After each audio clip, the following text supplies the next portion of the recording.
오늘 말씀의 제목을 생명의 떡 예수, 생명의 떡 예수라고 잡았습니다. 여러분, 떡 좋아하십니까?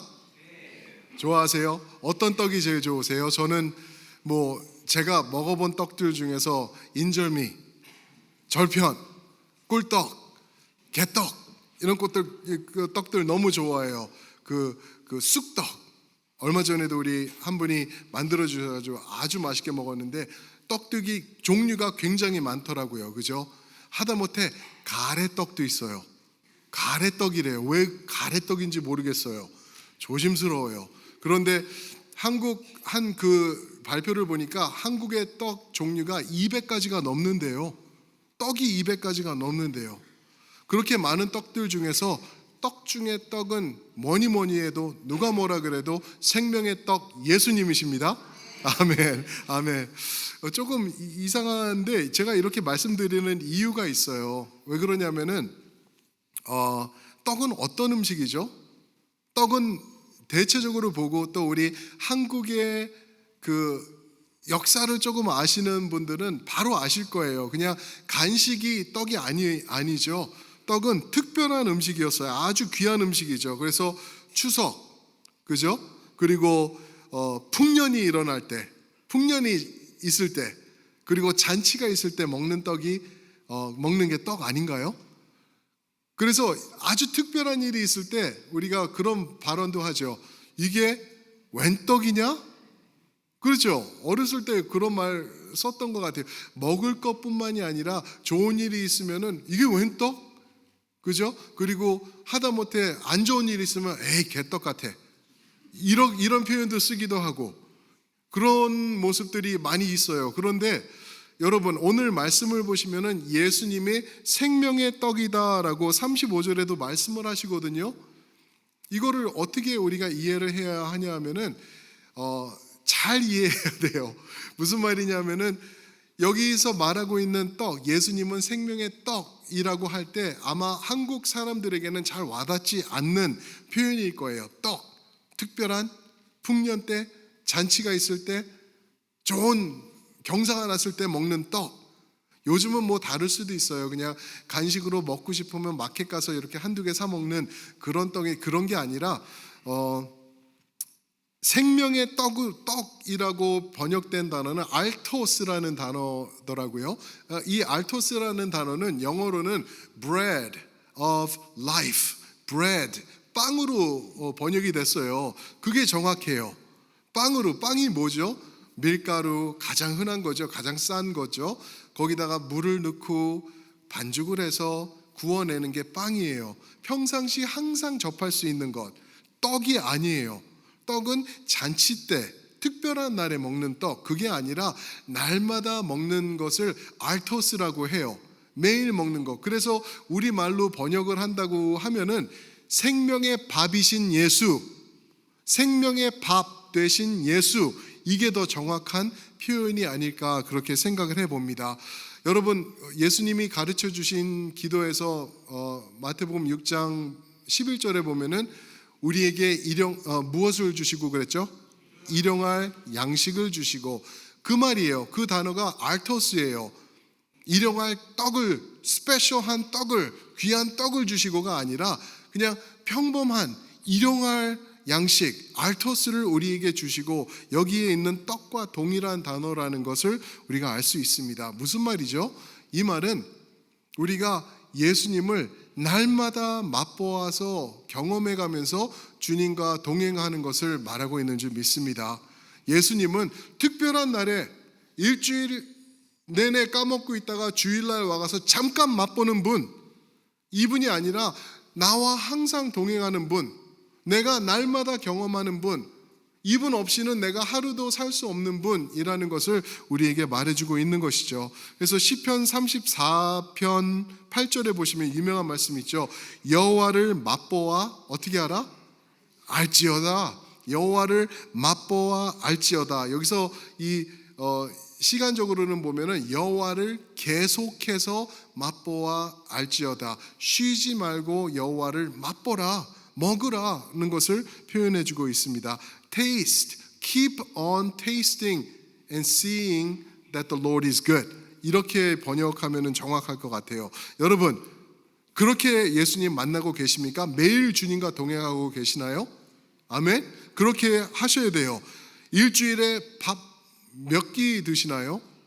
요즘은 뭐 고기를 먹으러 가도 밥은 하찮은 거라 가지고 밥도 많은 식당에서는 내주지도 않아요. 고기만 내주고. 그죠? 그런데 밥을 먹어야 돼요. 밥심이라는 게 있습니다.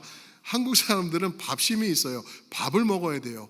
우리에게 밥으로 와주신 예수님을 오늘 만나는 은혜가 있으시길 주님의 이름으로 축복합니다. 아멘. 오늘 사람들이 예수님을 맛보기 위해서 주님 앞으로 나오는 말씀이 오늘 말씀이에요. 예수를 찾아왔습니다. 이게 첫 번째 포인트인데 무슨 말이냐면은 예수님께서 오병이어의 사건을 행하시는 것을 봤어요. 먹었어요. 소문을 들었어요. 그리고 예수님께서 없어지십니다. 제자들은 배를 타고 가시고 예수님은 물 위로 걸어가셨는데 이들은 몰랐어요. 그래서 22절부터 25절까지 보시면은 누가 어떻게 예수님을 찾아왔는지를 말하고 있어요. 바다 건너편에 있던 무리가 예수님을 찾아 배를 타고 찾아옵니다. 예수님을 찾아서 배를 타고 건너온 거예요. 25절에 보는 물 위로 걸어오신 예수님을 그들이 보지 못했던 거예요. 그러니까 이들 생각에는 저쪽에서 오병이어가 있었고 예수님이 거기에 아직도 계셔. 왜냐하면은 제자들은 배 하나 있던 거를 타고 빠져나오셨는데 거기에 예수님이 안 계셨어. 그래서 예수님이 거기 계실 테니까 우리가 글로 건너가서 예수님을 만나서 또 얻어먹자. 이런 내용으로 이들이 지금 있는 것을 우리가 볼 수 있습니다. 그런데 재밌죠? 이 말씀 한 구절 한 구절 한 구절 보시면은요, 성경 말씀은요 낭비되는 구절이 한 구절도 없어요. 그러니까 이 오늘처럼 우리가 뭐 글을 쓸 때 컴퓨터 앞에 앉아가지고 탁 치고 틀리면 딱딱딱딱딱딱 뒤로 해서 치고 다시 쓰고 이러는 게 아니라 굉장히 조심스럽게 한 글자 한 글자 써내려간 글이 성경 말씀이거든요. 그런데 22절, 23, 24, 25절에 걸쳐서 이 사람들이 어떻게 무엇을 하면서 누구에게 왜 찾아왔는지를 설명을 하고 있어요. 왜 4절에 걸쳐서 이런 설명을 할까요? 이것은 분명히 이들이 예수님을 찾아온 잘못됨이 있었다, 그릇됨이 있었다는 것을 시사하기 위해서 우리에게 알려주시는 것 같아요. 예수님도 그것을 확인하시듯이 26절에 보면 이런 말씀을 하시죠. 너희가 나를 찾는 건 표적을 봐서가 아니라 떡을 먹고 배부른 까닭이라. 너희가 이렇게 나를 찾아온 이유는 표적 지난주에 말씀드렸죠. 표적은 예수님을 가리키는 것, 예수님이 누구신지, 부활이 무엇인지 알려주시는 게 표적인데 그 표적은 너희가 상관하지 않고 그냥 떡 먹고 배부르니까 그거를 얻기 위해서 나를 찾는다. 우리말로 하면 뭐를 위해서 찾는다는 건지 아세요? 너희가 그냥 잘 먹고 굶지 않고 잘 지내려고, 잘 살아보려고 너희가 나를 찾는다라고 주님께서 말씀하시는 것입니다. 어디서 많이 들어본 얘기 같지 않나요? 우리 모습 아닌가요, 이게?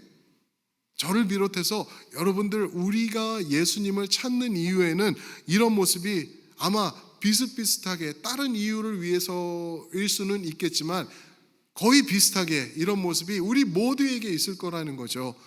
목사님, 저는 안 그렇습니다. 저는 전적으로 예수님을 사랑하기 때문에 그렇습니다. 예수님을 찾아옵니다. 하시는 분 계실 거예요. 그러나 인간인지라 우리가 표현하지 않는 인간적인 계산적인 모습이 우리 모두에게 다 있다라는 것이죠. 예를 들어서 내가 교회 오면은 열심히 기도를 하면은 또 봉사를 하면은 이거를 통해서 우리 가정이 잘 될 거야. 우리 애들이 대박 날 거야. 잘 될 거야. 그리고 그 회사에 떡하니 붙을 거야. 그리고 성공할 거야. 문제는 끝나고 좋은 일들만 이제는 생길 거야. 예수를 믿으니, 예수님을 모셨으니. 마치 우상적인 모습 아닌가요, 그게? 굉장히 무속적인 모습 아닌가요? 이 부적을 지녔으니 내가 이거를 항상 지니고 다니니 집안 문설주에다 이거 붙여놨으니, 아니 십자가를 거기다 붙여놨으니 여기 들어오는 자는 복받고 나가도 그 말씀 붙여놨으니 나는 잘 될 거야, 우리는 잘 될 거야 라는 바램 또는 그러한 desire가 우리 모두에게 잘 살펴보시면 분명히 숨어 있다는 것을 말하고 있는 것이죠. 그런 마음 우리에게 다 있어요. 무슨 마음이죠? 이 땅에서 행복과 만족을 만끽하면서 살아가는 것, 그것을 더해 주실 예수님. 그런데 혹시나 그게 되지 않으면은 원망하는 예수님, 아니 원망해야 되는 예수님, 그렇죠? 내 마음에 안 드는 예수님, 등져버리고 싶은 예수님, 이런 식으로 우리가 전락해버리는 것을 볼 수 있습니다. 그런데 주님께서 27절에 이런 말씀을 하시죠. 영생하도록 있는 양식을 위하여서 일하라.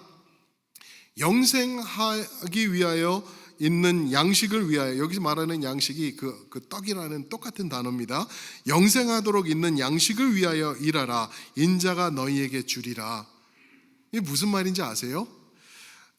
인자, 즉 나, 예수님이 자신을 말씀하고 계시면서 나와 깊은 교제로 우리 함께 만나자.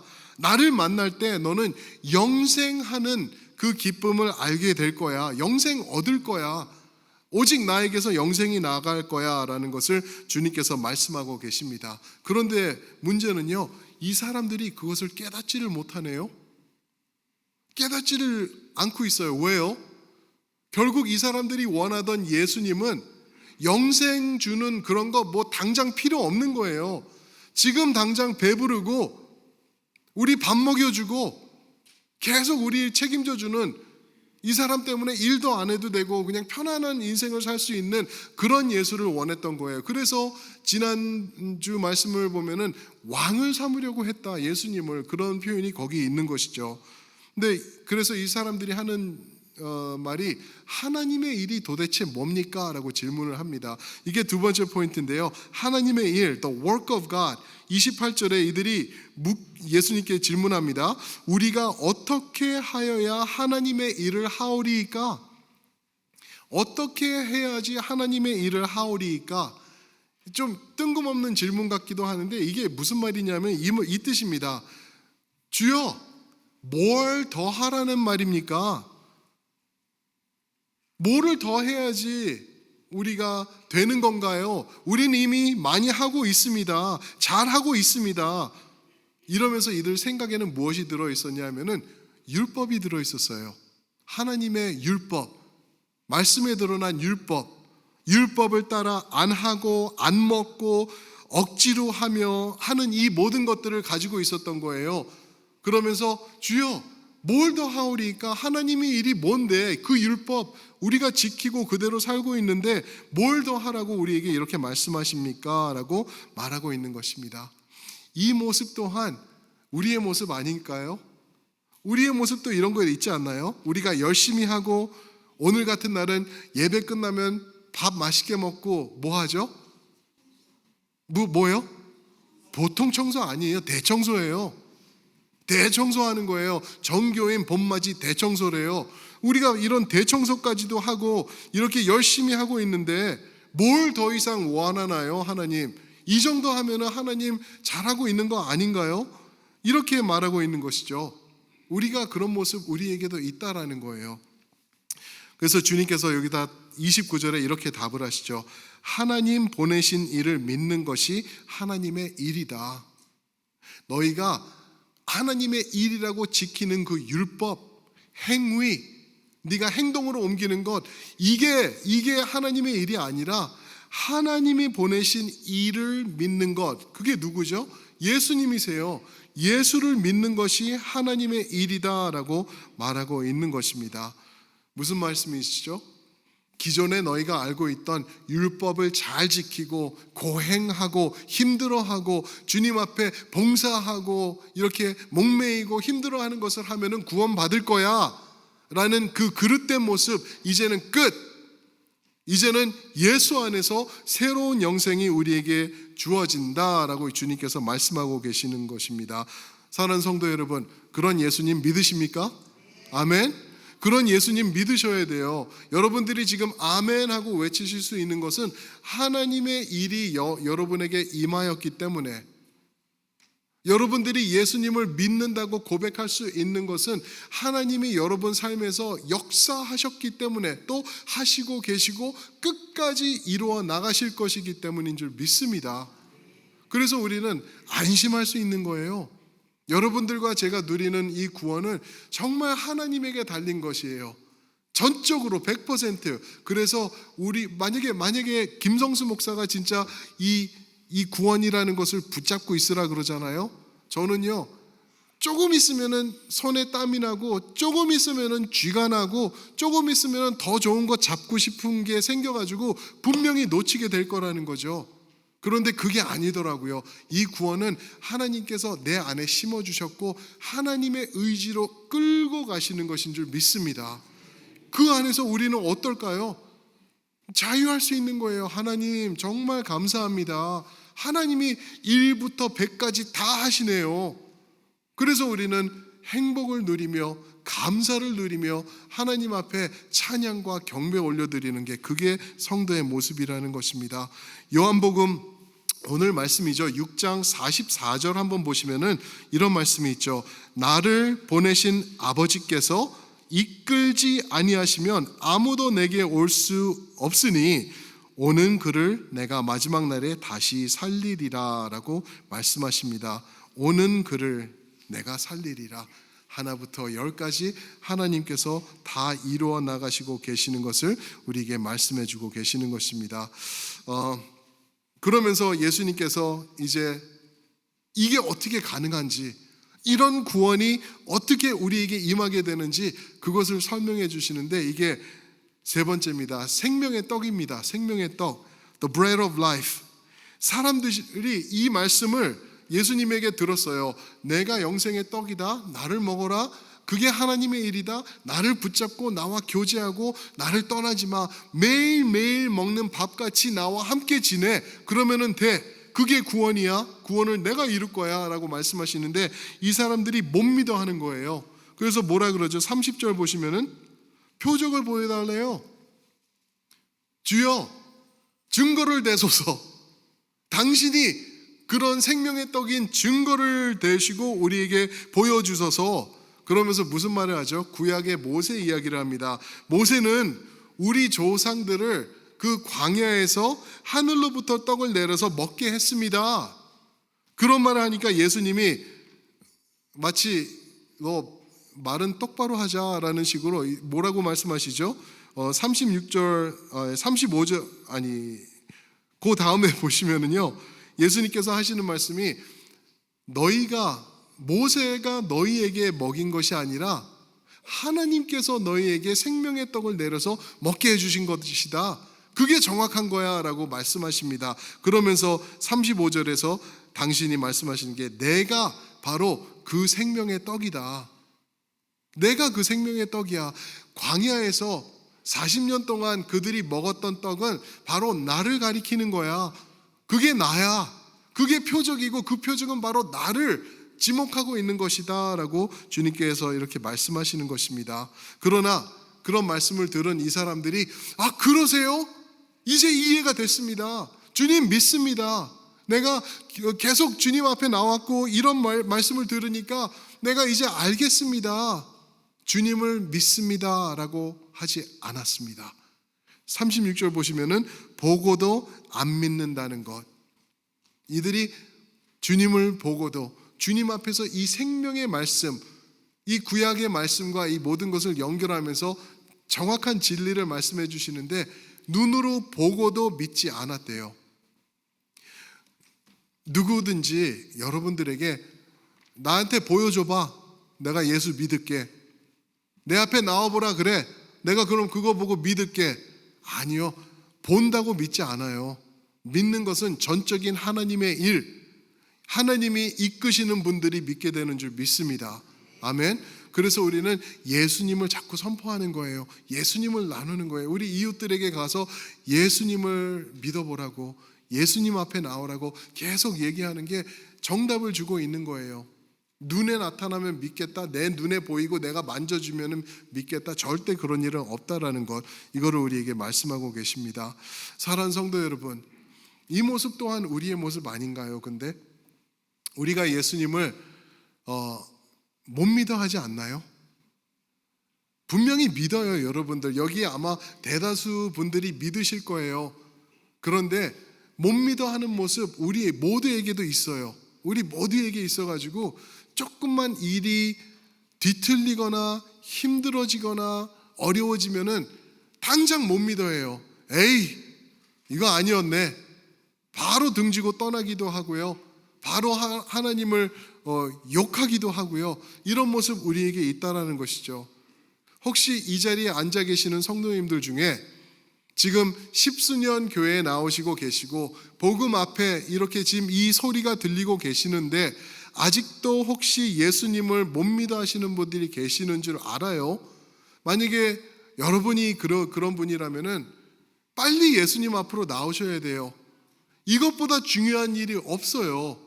이것보다 무엇이 더 중요할까요? 영생을 주신다는데 우리 인간은요 하나님을 닮게 창조되었어요. 그 모습은 이목구비가 하나님을 똑 닮았다가 아니에요. 하나님의 진리, 영원히 존재하시는 진리, 그 영원히 함께 하시는 하나님처럼 우리 영혼도 영원히 산다는 거예요. 우리도 하나님처럼 사랑할 수 있다라는 거예요. 우리도 하나님처럼 우리도 신뢰하고 소망하며 이런 모습이 있다라는 것, 이런 거를 닮았다는 거예요. 그런데 예수님이 그 이쿠에이션에서 싹 빠져버리잖아요. 그러면은 영원토록 형벌 속으로 우리가 빠질 수밖에 없다라는 것을 우리에게 성경에서 전해주고 있는 것입니다. 사랑하는 성도 여러분, 이 땅을 지나면서 우리가 살아갈 때 무엇이 중요할까요? 부유해지는 것? 제가 적어놨어요. 무병장수? 무병장수? 그거 좋나요? 만수무강? 이 다 좋아요. 너무나 좋아요. 저는 우리 성도님들이 다 이런 거 누렸으면 좋겠어요. 병 없이 장수하시면서 건강하시면서 많은 거 누리시고 또 베푸시고 나누시면 좋겠어요. 그런데 이것들 그렇게 중요하지 않더라고요. 왜 그런지 아세요? 왜 그런지 아세요? 머지않아 스톱될 거기 때문에, 우리가 이 땅에서 영원히 살지 않을 거기 때문에, 그런 부유하고 완벽하고 채워진 모습으로 영원토록 우리는 살지 않을 것이기 때문에 이 땅에서는 우리 목숨이 끝나게 되고, 성경에서 말씀하시는 게 내가 열심히 벌어들인 것, 열심히 붙잡고 있었던 것, 내 건강까지도 어느 순간에는 내려놓게 될 것이고 다른 사람들이 그거를 차지할 것이래요. 내가 모르는 사람들이. 그런데 그것에다가 투자하면서 사는 것처럼 어리석은 게 어디 있겠냐는 거죠. 그러면 무엇에다 투자할까? 영원으로 들어가서 예수님과 함께 영원토록 복받는 것, 육에서 누리지 못하는 것, 영에서 누리는 것, 거기에다가 투자하시는 여러분들 모두가 되시길 축복합니다. 아멘. 이게 성도의 모습입니다. 그러기 위해서 우리가 날마다 예수 그리스도를 맛보아 알아가는 것, 가끔씩 1년에 한두 번, 지난주 부활절에 나왔으니까 1년 또 쉬고 크리스마스 때 올까 말까, 그거는 잔치떡이에요. 그런 떡 말고 어제 먹었는데 오늘 또 먹고 싶네, 오늘 안 먹으면 내가 기진맥진해서 아무것도 할 수 없네. 밥, 생명의 밥이신 예수를 날마다 경험하시는 여러분들 되시길 주님의 이름으로 축원드립니다. 그게 성도의 모습이고, 그런 모습으로 살아갈 때 우리가 시선을 주님 앞에 돌리면서 우리가 살아가게 되는 것입니다. 사랑하는 성도 여러분, 우리 다 함께 한번 그 자리에서 기립하셔서 이 찬양 부르시면서 주님 앞으로 우리가 다시 한번 결단하시면서 주님을 맛보아 알겠습니다 라고 고백하는 우리가 되면 좋겠습니다.